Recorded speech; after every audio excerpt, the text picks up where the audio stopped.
Assalamualaikum warahmatullahi wabarakatuh. Waalaikumsalam warahmatullahi wabarakatuh. Selamat pagi semua. Pagi, Bu. Ya, sebelum mulai pelajaran ibu absen dulu ya. Ya, Bu. Margaret kalimat Hadir, Bu. Christopher Jessica, Hadir. Lydia Triana, Hadir, Bu. Dominika Del, Hadir, Bu. Maria Lina. Hadir, Bu. Oke, hadir semua ya. Ya, Bu.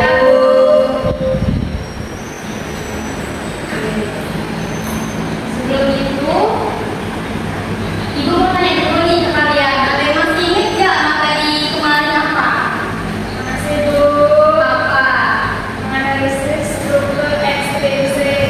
Iya betul. Jadi materi kali ini ibu akan membahas menganalisis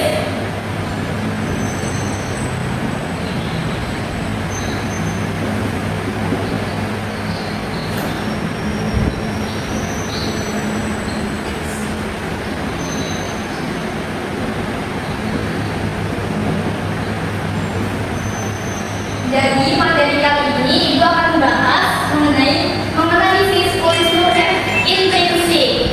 Jadi pernah mendengar belum unsur intrinsik itu apa? Jadi unsur intrinsik itu unsur yang membangun sebuah cerita.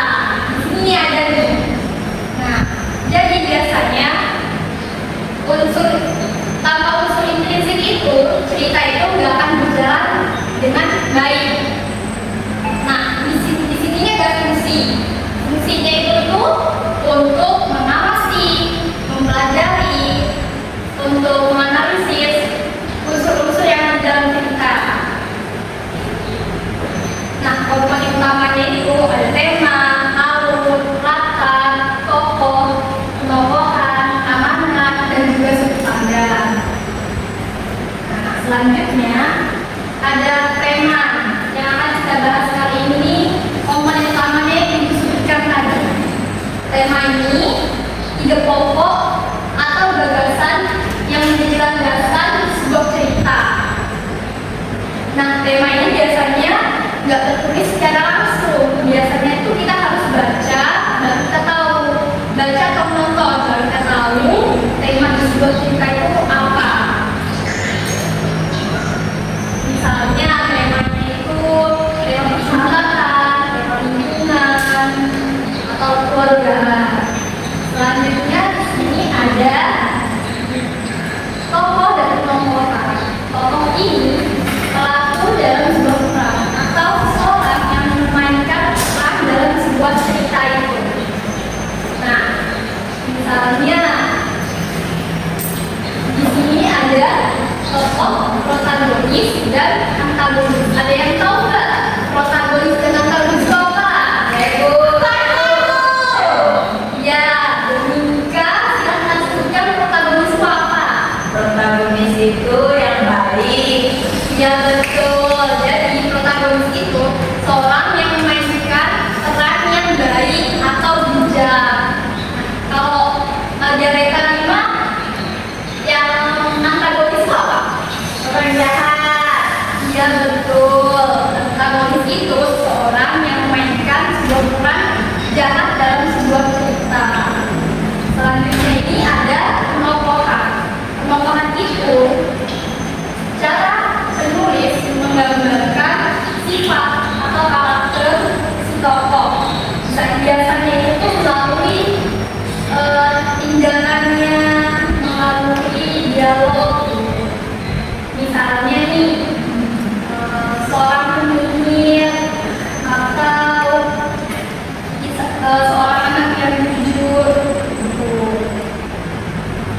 Selanjutnya di sini ada latar. Ini latar itu ada tiga, ada latar tempat, waktu, dan juga suasana. Nah, latar tempat ini biasanya di sekolah, di rumah, di kantin, begitu. Kalau latar waktu, misalnya di pagi hari, di sore hari, atau bisa juga pada tahun 1945. Kan suasana yang kayak mencekam gitu kan. Terus ada latar suasana. Suasana itu ada sedih, senang, bahagia, dan gembira. Sebelum lanjut nih, Ibu lihat kalian ini kayak nggak semangat gitu ya, kayak lesu. Kalau itu kita SDG dulu ya. Kita berdiri dulu. Kita semangat, udah tahu kan? Belum. Kita fokus dulu yuk. Udah tahu kan? Tahu itu. Oke. Tepuk fokus. Melihat, mendengar, mengingat, fokus. Oke, silakan cari dulu ya. Kembali lagi.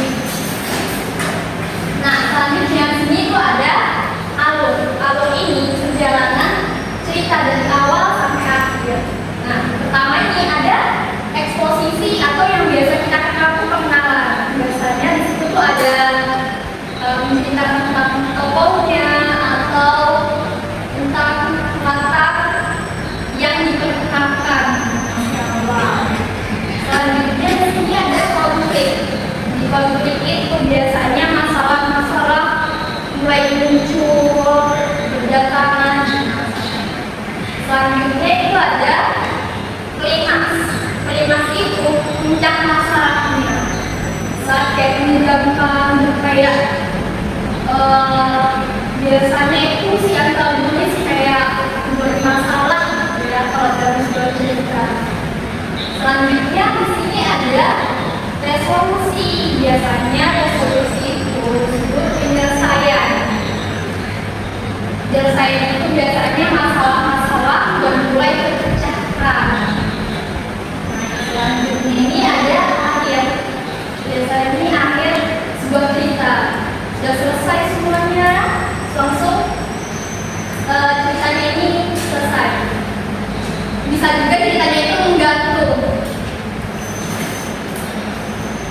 Selanjutnya di sini ada jenis-jenis alur. Jenis-jenis alur ini ada tiga: alur maju, alur mundur, dan alur campuran. Alur maju ini cerita yang dari awal sampai akhir ini diceritakan secara berurutan. Gak ada kayak kembali ke masa lalu, itu gak ada. Nah, alur mundur ini cerita yang dimulai dari akhir cerita lalu kembali ke awal. Nah, yang ketiga di situ ada alur campuran. Alur campuran ini biasanya gabungan dari dua alur. Biasanya tuh dimulai dari alur dulu, terus kembali ke depan, terus ke tengah, gitu. Bisa juga dari tengah, terus ke awal, terus lanjut ke akhir, gitu. Selanjutnya di sini sudut pandang dan amanat. Sudut pandang ini posisi pencerita dalam menyampaikan sebuah cerita. Nah, di sini ada sudut pandang orang pertama dan juga sudut pandang orang ketiga. Sudut orang pertama itu biasanya si tokoh ini terlibat. Jadi dalam sebuah cerita itu ada pakai kata-kata aku, saya, seperti itu. Misalnya saya pergi ke sekolah menggunakan sepeda.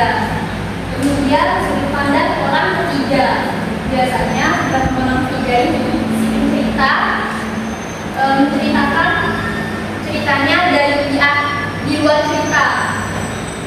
Misalnya itu biasanya pakai nama orang atau pakai juga iya. Contohnya pergi ke pasar. Selanjutnya terakhir itu ada amanat. Amanat itu pesan moral atau pelajaran yang disampaikan oleh penulis kepada si pembaca. Biasanya amanat itu nggak harus tertulis dalam sebuah cerita itu, dia bisa disampaikan secara tersirat. Jadi kita harus baca dulu, baru kita mengetahui amanat itu apa yang ada di cerita itu. Contohnya seperti tolong menolong, jangan menyerah, gitu.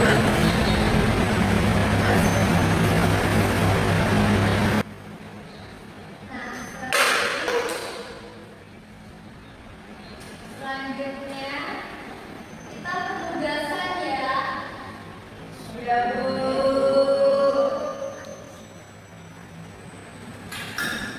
Ibu bagikan dulu tugasnya, kalian nanti bisa tulis nama di atas ini, kemudian isi jawabannya di sini ya. Iya, Bu.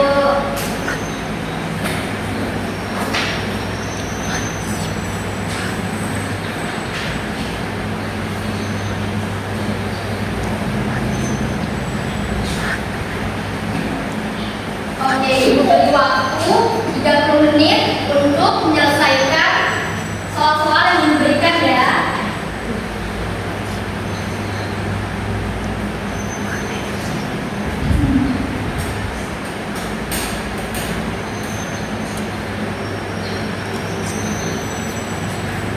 Oke, waktunya udah habis ya. Ibu izin ambil ya kertasnya. Ya, Bu.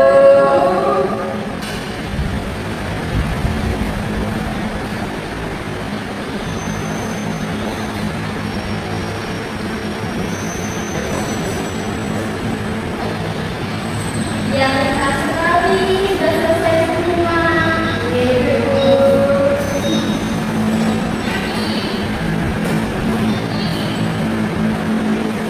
Oke, kita kan sudah belajar bersama, juga sudah mengerjakan tugas.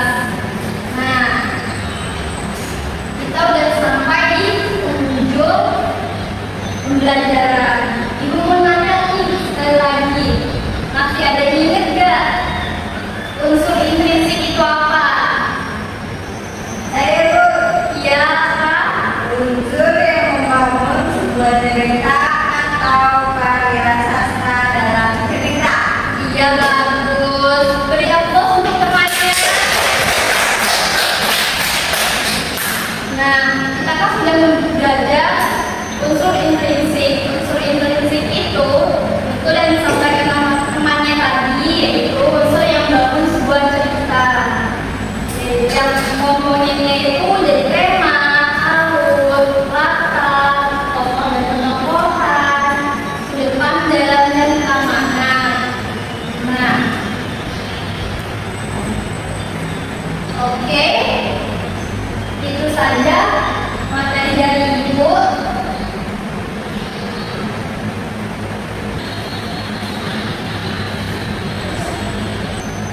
Ketua kelas sudah memimpin doanya. Sebelum kita pulang, mari kita berdoa untuk agama dan keyakinan kita masing-masing. Berdoa dimulai. Doa selesai. Oke, kita kembali minggu depan lagi ya, adik-adik. Ya, Bu. Oke, terima kasih atas waktunya. Sama-sama.